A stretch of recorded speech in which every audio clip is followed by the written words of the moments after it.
Our next speaker has been involved with education over the course of his career and presently serves in a vital, critical role as one of two lone conservative votes on the Michigan Board of Education.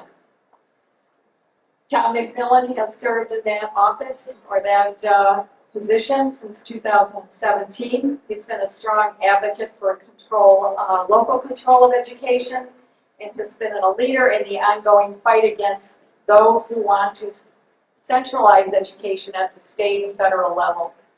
Over the years, Tom has fought against such centralization schemes as outcome-based education, Goals 2000, School to Work, Common Core, and now CRT and the sexualization of our children. He served 6 years as state representative, remember that, and he was consistently ranked as one of the top conservative legislators in the House.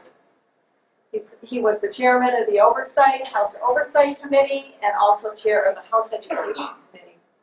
Graduated from U of M in '87, Central Michigan University in 2007 in forensic auditing.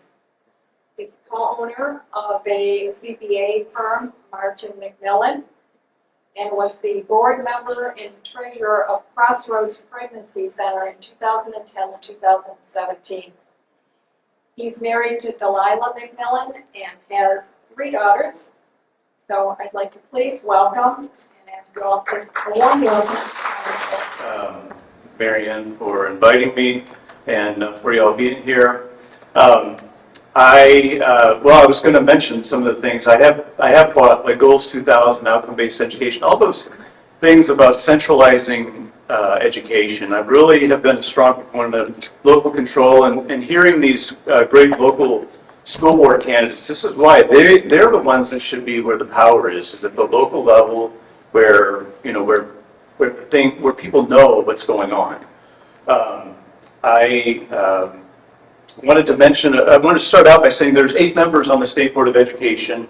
There's 2 Republicans currently, 6 Democrats. When I first got elected, we were 4-4, and we were able to stop pretty much anything bad. But since the election in 2018, the Democrats have had a 6-2 majority, and so wanted to briefly mention that some of the main roles of the State Board of Education, we hire and fire the state superintendent, who oversees the Michigan Department of Education, hands out billions of dollars in grants, and writes all kinds of standards. And we also, that's the other thing that we do, is approve or deny standards, education standards, teaching standards.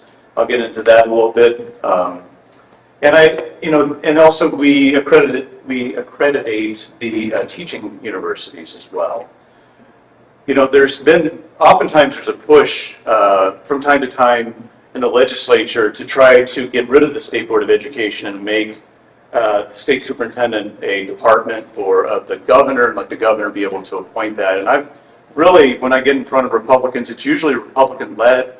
I just think it's a bad idea. We need to really try to divide up power. We don't want to be centralizing power, and often a governor will make decisions just based on what the next election is, and not necessarily what's best, kind of for headlines, and very political. And so the State Board of Education, I think, is important to make sure that we don't do that. Things that we don't control is any budgets. The legislature does that, and also, basically just when I'm there in Lansing, I really try to just push things down out of Lansing and get it back to the local level, and any decisions that can be done. I was asked about what's been going on at the State Board of Education. When I first got there, you mentioned Michael Warren. It was interesting because I was just going to briefly mention, not when I first got there, but after a couple of years, the social studies standards was one of the big fights. And when we were 4-4, they held off on submitting. And actually, Michael Warren was and Pat Colbeck were on the committee that was writing the new standards. And they were actually pretty decent standards, but they kept holding them off until the 2018 election.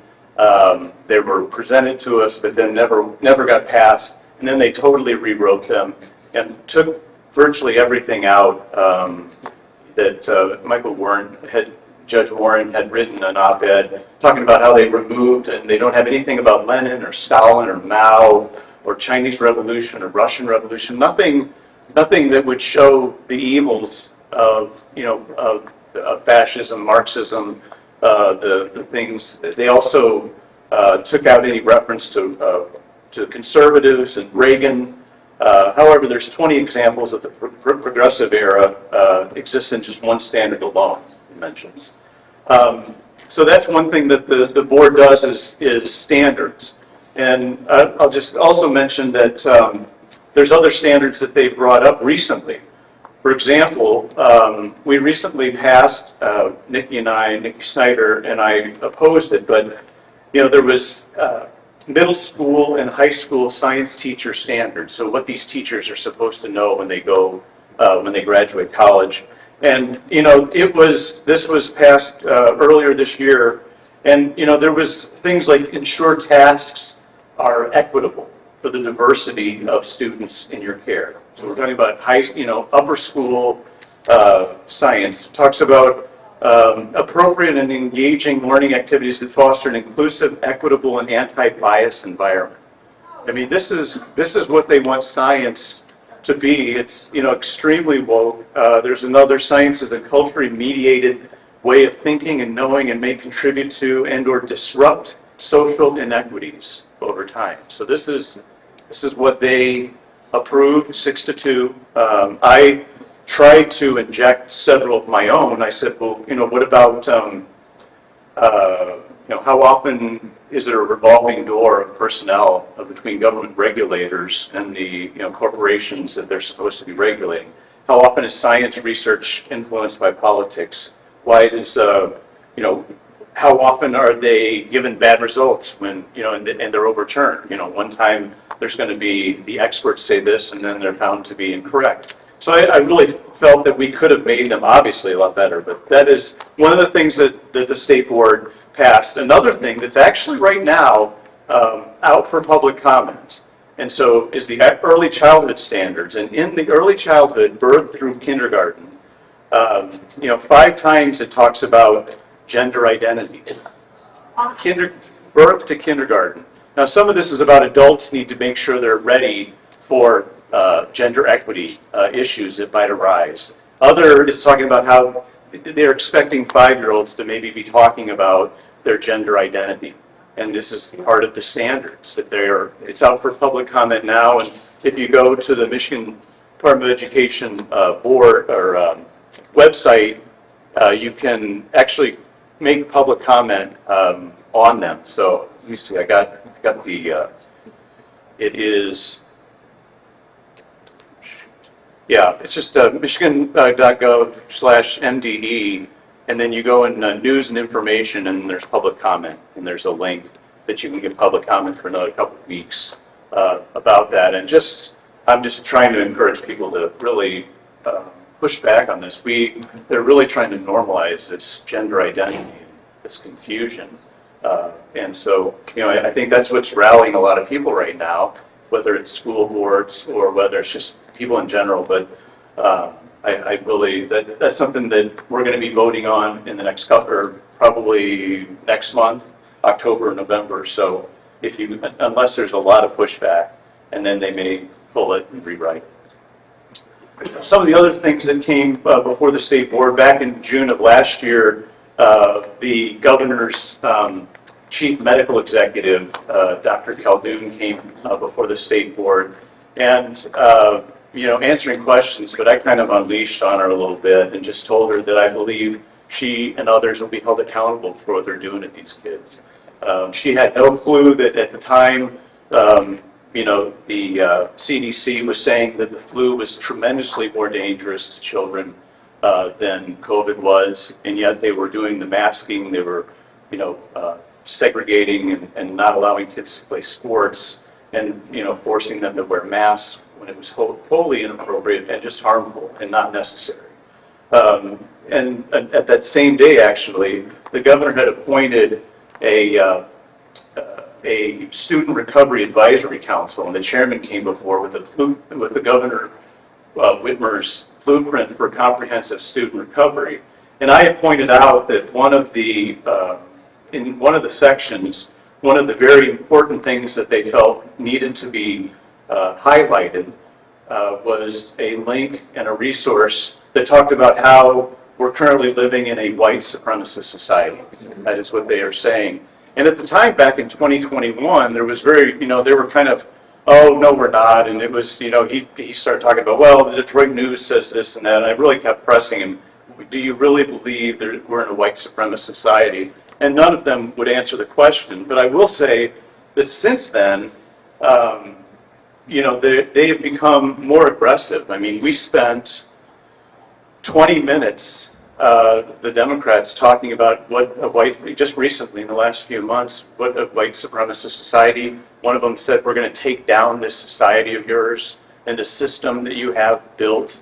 I mean, they are more and more aggressive. It was just a year ago, they were really hesitant about admitting that they believe that we are in a white supremacist society, and now that is front and center. They make no apologies. I will mention, though, that some of the more moderate Democrats tend to be quiet, but they really will not stand up. They are driven by the more radical elements within the Democrat Party. And so, Nikki and I find ourselves really in a very contentious situation. I mean, we don't back down and often are engaged quite in a lot of back and forth and dialogue. What's good about it, even though we're two, we can force amendments, we can force all kinds of votes, because if you have a motion and a second, then you can force the body to vote on it. And so we do that regularly and get them on record exposing what they believe. The other thing that I wanted to mention, and also, by the way, the NEA on their website that I just looked at talks about, in their Racial Justice and Education Resource Guide, our work must dismantle the white supremacy and ensure that bigotry and discrimination is ended. So, I mean, they are just all in. I mean, we talk about, how important every vote, every election is, and I'm not one to say this is the most important election of our lifetime, but in the last 5 years, we have seen a really ramping up of the left. I mean, it is ruthless. They're calling it, they obviously, when they called the parents terrorists and wanted the FBI to investigate them, we did a resolution and tried to push to, renounce that on the State Board of Education. But, I mean, that was just the beginning. Since then, it's just become more and more, and I just really see that the left, the radicals, have really taken over the Democrats even more so. And this really is, I mean, if we lose in this election, God help us. The other thing is that there's a MiFi in the name of social emotional learning, SEL, which is very hard to define. They make it that way. They can push just about any of their agendas, CRT and everything else, through with it, and sexualization of children. They have what's called a MiFi survey that's given throughout the state, and they say that a parent can opt out, but it's very difficult. And it asks such questions like, how old were you when you, and this is to middle schoolers, how old were you when you had your first sexual intercourse? And these are, and so kids, now they say that it's, that it's not going to, nobody will know the names of these kids, but they have a series at the beginning of all kinds of questions that would make it really clear, I think, which kids are being identified and who are filling it out. But even so, a child in middle school being asked that can only assume that, well, if I'm being asked this, I must be odd if I haven't had, sexual intercourse yet.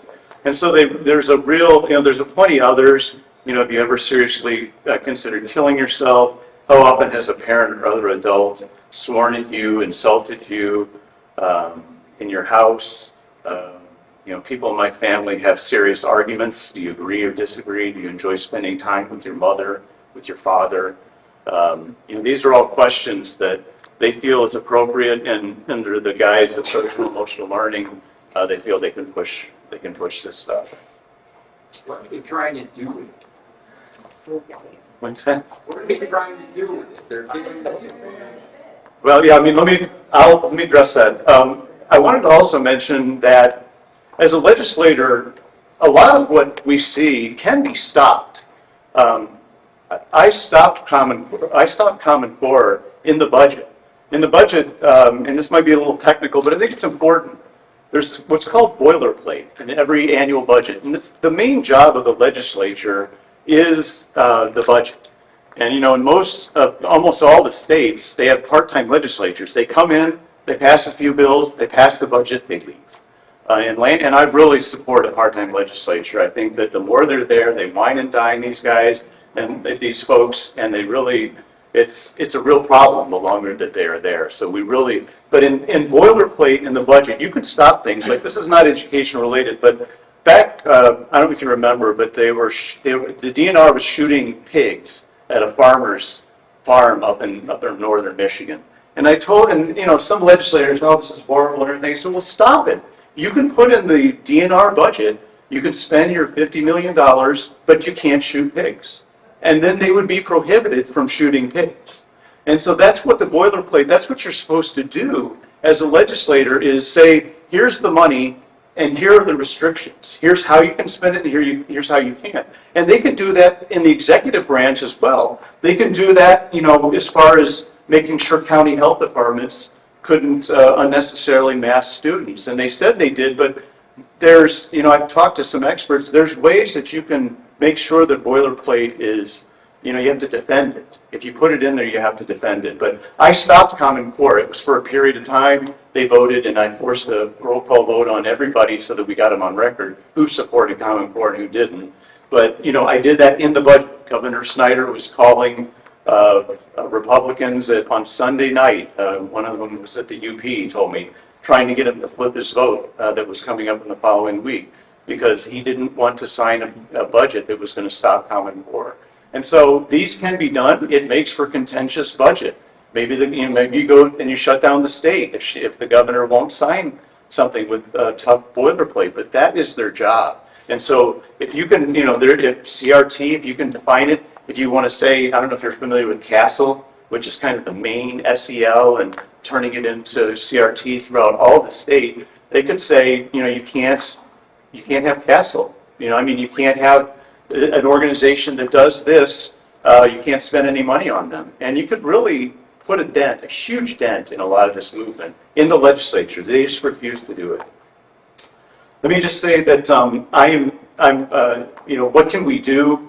We talked about FOIA, and I really do think that, and in the legislature, I always try to expose. I mean, I think that's sometimes the best thing we can do. If we can't fight it right now, expose it and then leave that open. Maybe somebody else can fight it down the road, or you can fight it currently.